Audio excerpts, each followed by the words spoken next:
What's up, guys? Welcome back to the channel. Today is an exciting day because we are finally going to be installing the new dog box trans in the Evo 8.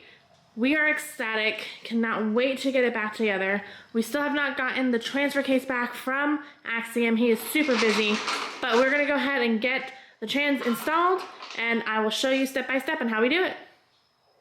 Alright guys, so we are hoping this is going to be a super easy process. We are just going to lower the jack so the motor drops just a little bit.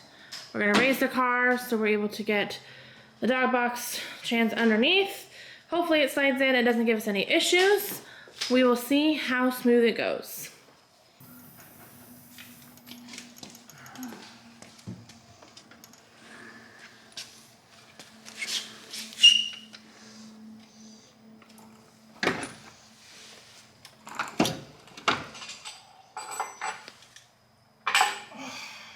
Alright, so we got it in. There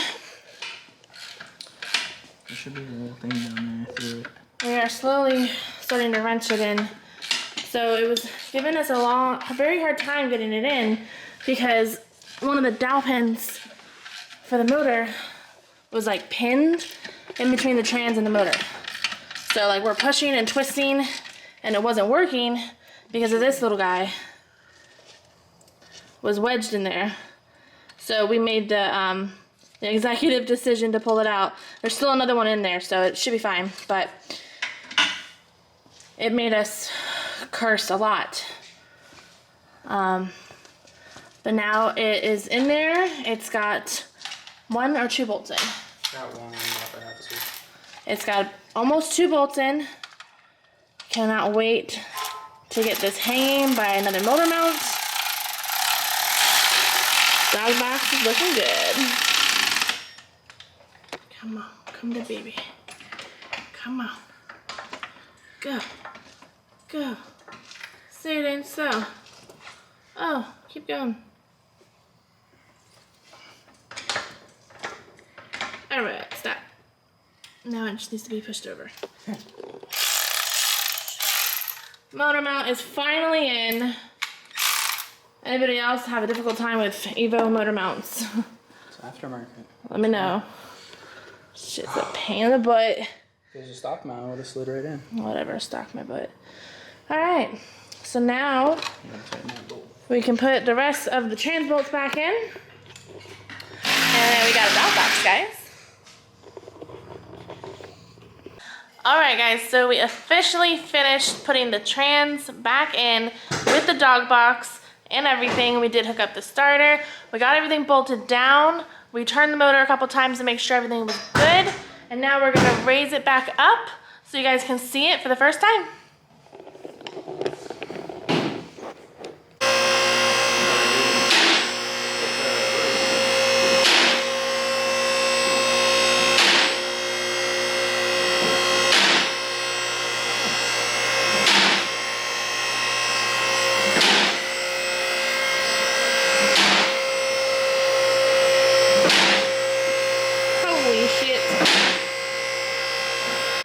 Guys, so here we have the trans is officially in. It looks so good and so shiny compared to the rest of the car. It kind of just sticks out, honestly, but it looks really good. Super happy with it. Next step for the Evo, we do have to get all these wires organized. We got to mount the relays somewhere. We're thinking about up back on the firewall. This is the bracket that was hiding all the hard lines for the ABS. We're gonna put that back up there, get everything organized. We still have to put this on, which is fine, easy. But we're gonna do all of that before we get the transfer case back from Axiom. This is the wiring harness for the ABS module that essentially is deleted. So we're gonna try and figure out where we're gonna zip tie that out of the way until we potentially get an upgraded harness. So overall, it looks amazing. We're super excited for the Evo 8 to be ready and back up on the streets. How are you excited, Ginger? Yeah. Yeah? It's boost weather. It's boost weather. It is boost weather here in Florida. It is gorgeous outside. It's like probably 70, no, 60? Right now, it's probably like 60. Maybe it's 60, I'm not sure. Alexa, what's the weather outside? Currently, in Rockledge at 65 degrees Fahrenheit with mostly clear skies. Tonight, you can expect cloudy skies moving in and out with a low of 63 degrees. Enjoy your night. All right, so it's 65. That's not bad. So that is basically it for tonight. We got the dog box in. Super stoked about that. All right, guys, we are back at it another day with the Evo 8. Wanted to show you some quick updates on the Evo. We did a bunch of the fuel lines for the mechanical fuel pump. So with this, they are pretty large lines. They are dash 10 fittings everywhere. They're massive hoses. As you can see here, massive hoses, massive fittings. So we've got dash 10 almost everywhere. This is a dash 12. We do have some smaller dash 8 and 6s that are gonna go down here to this one. But overall, dash 10 majority everywhere. So we've got this little Y here that we originally wanted to go the other way, but it wouldn't fit with these fittings because it ran into this, and we didn't want to have to cut that off. So this is the kind of route that we went up into the fuel rail, and then it comes back into there, into the regulator, and then it'll come down, and that's where we have it coming back through the front, and then down into the surge tank down there. So the routing for all this is going to be a little complex. We have 2 more lines that have to come through here, but it'll fit. It's just going to be very tight. We don't really have too much of an option for that. If anybody has some sort of a system that's kind of like this, let me know down below or give me some advice on how we should route this differently if you think we're doing something off, because I'd appreciate advice anywhere. We still have to do a bunch of fittings off of the catch can down there, which is going to be tight with the tubular front end, but that's not as much of an issue as it is on that side. As far the trans goes, everything is good for that. We just have to pop the clutch over, put the throw out bearing into the pressure plate, everything like that will be good.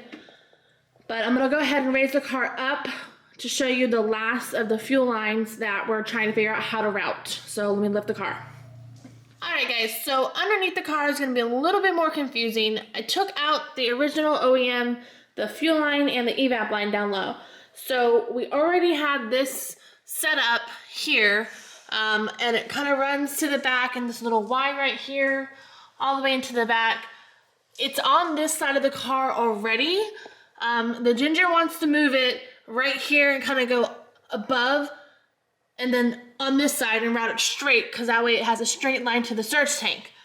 I feel like we should keep it on this side of the car because it's already kind of mounted on this side. We don't have to move much. All we have to do is kind of figure out a way to get this to the surge tank and then get the return back over here. So what do you guys think about all this? How would you route it under the car? It's a lot of moving parts. Again, we don't want to have to move too much stuff. So let me know what you guys think about that.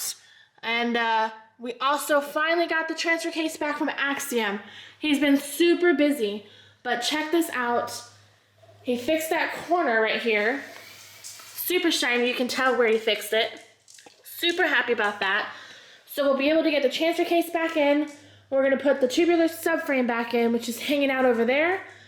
So stay tuned for next week where we put everything back together. This car is going to be running very soon, guys. So stay tuned for that video next week, guys, and we will see you later.